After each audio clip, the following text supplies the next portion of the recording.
Hi, இன்றைக்கி முட்டை தோசை எப்படி பண்ணுறது அப்படிங்கிறத பார்க்கலாமா? அதுக்கு ஒரு தோசைக்கல் வச்சு தோசை ஒன்று ஊற்றிக்கலாம். தோசை நல்லா மேலே வெந்து வரட்டும்.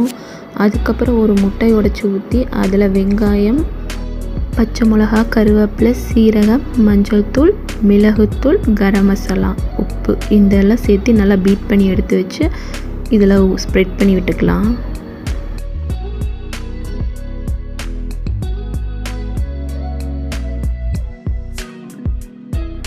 மேலே வேகிறதுக்காக மூடி போட்டு வேக வச்சுக்கலாம்.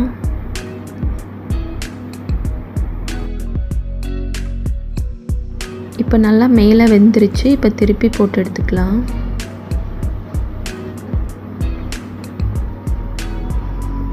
நல்லா வெந்து வரட்டும்.